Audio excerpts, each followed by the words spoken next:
I don't really know where I came from.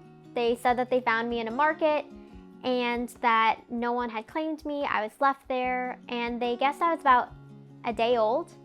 They put me in an orphanage, and I stayed in that orphanage for about 18 months until I was adopted.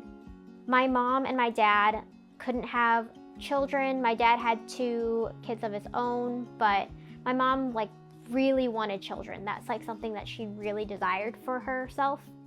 She always dreamed about being a mom, and my parents' cousins were in China at the time. And so I think that's what really led my mom to adopt from China. They adopted me May 9th. That's called my Gotcha Day. That's kind of the special day that adoptees celebrate being adopted and coming into a new family. My parents said that I was very stressed looking. That's the best way to describe it.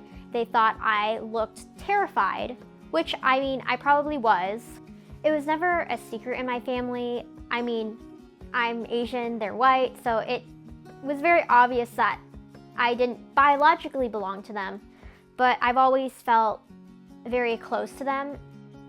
Sometimes I felt different from my peers. I think it's difficult growing up in a community with not as much Asian representation.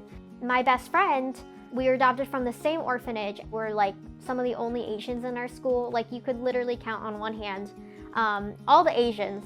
So growing up, I think I did have some identity issues. I didn't look like the other kids in my class. There's a lot of different beauty standards for Western culture. And I think that was very difficult to navigate. Would I meet my birth parents today? I think I would.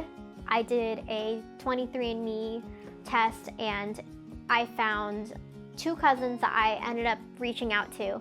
I think that adoptees have a sense of community. When you meet somebody who's adopted, you just instantly connect with them. You understand what they've been through. I want to share my story about being adopted. I'm working on a book that I hope will someday be released about adoption and what that looks like in a Christian family.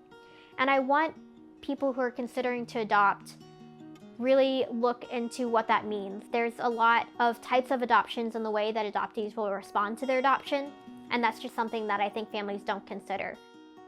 I look at my adoption story a little bit differently now. I think before it's something that I didn't necessarily feel like it was part of me. It was definitely I'm adopted, but it also didn't really feel like I was taking ownership of that story.